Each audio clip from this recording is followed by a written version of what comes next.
On a night of nominations and acceptance speeches, who do you reckon is the SPL's best goalkeeper in a leading role? It would be a lengthy list of nominations, with Marian Kello of Hearts sure to be on the shortlist after another top performance, this time at Pittodrie. Craig looked on in horror at Tynecastle 2.5 months ago as the Aberdeen team he had yet to take over was hammered by Hearts. 5-0 only 5 weeks after a record 9-0 slaying at Celtic Park. Another 5-0 last weekend, this time in their favour and against one of the teams of the season, Kilmarnock.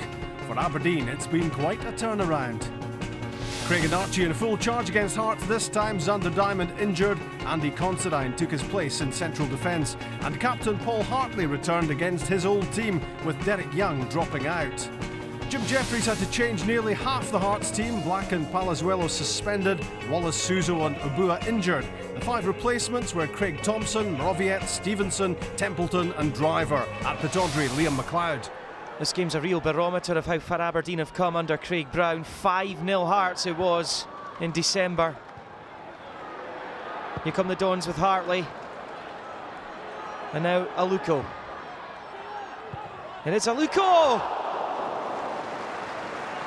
Well, he scored a couple recently in his return from injury. He's been denied here by an outstanding save from Marian Kello. What a season the Hearts goalkeeper's had. Jim Jeffries not happy with the way his team have started. McArdle waits with that bandage. And it is McArdle! Kello again! Well, Kello's best game of the season came against Rangers at Tynecastle. They won that one 1-0. He's keeping Aberdeen out here. Smith. Good build-up again, this from Aberdeen. Milsom. Oh, it's terrific stuff. Maguire. Well, Chris Maguire needed to get that either side of Kello. What a good build-up this was from Aberdeen. Rob Milsom at the heart of it. He's been a real find by Craig Brown. Driver. First start since last April for Andy Driver, and that's good play from him. First start and looking to improve his fitness. Elliott. Oh, he's not far away. Well, Jamie Langfield seemed reasonably calm about this. First real attempt by Hearts.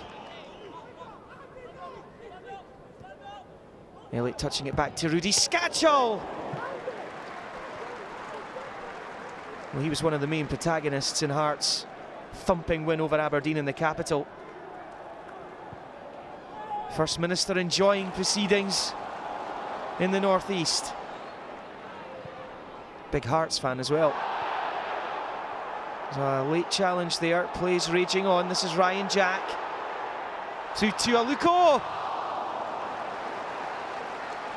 Like Chris Maguire in the first half, Shawnee Aluko's played this into the best possible area for the goalkeeper.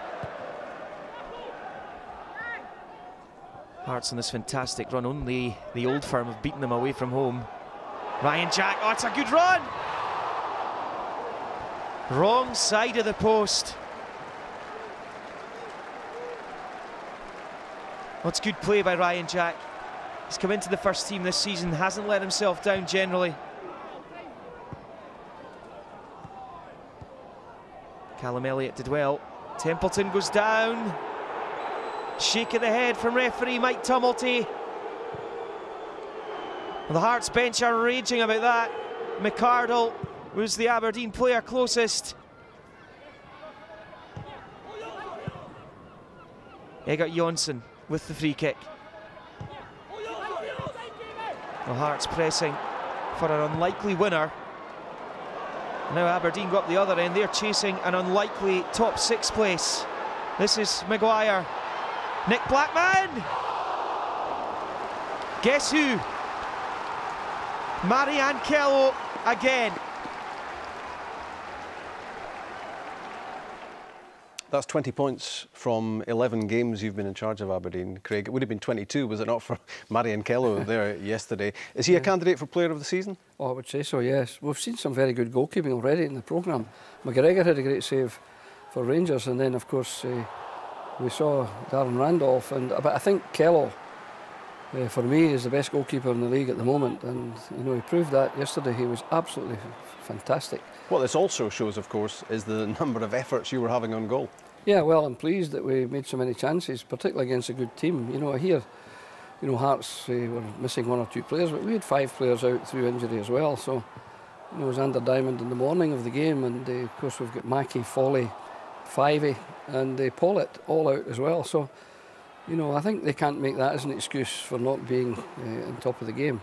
And is it mind over matter, as with Motherwell, in terms of playing good football on a surface which maybe doesn't cater for it greatly? Well, it's not the best surface, but there are worse, I think, in the SPL, and we never mention the surface to the players. You don't want to give them an excuse before they go out, because, you know, if you make a case that the pitch is very poor, you know, that's them got an excuse for a poor performance. So we're not going to tolerate that. They've got to play well wherever they play, whatever the surface.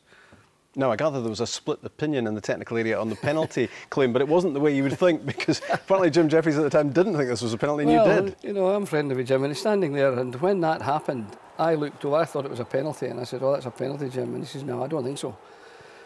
At the time, he didn't think so, but afterwards, when he saw it on television, he did think so, and I didn't, you know, and he said, you know, the angle that the referee's at, it didn't look a penalty, but from that angle there behind the goal, it looked a penalty.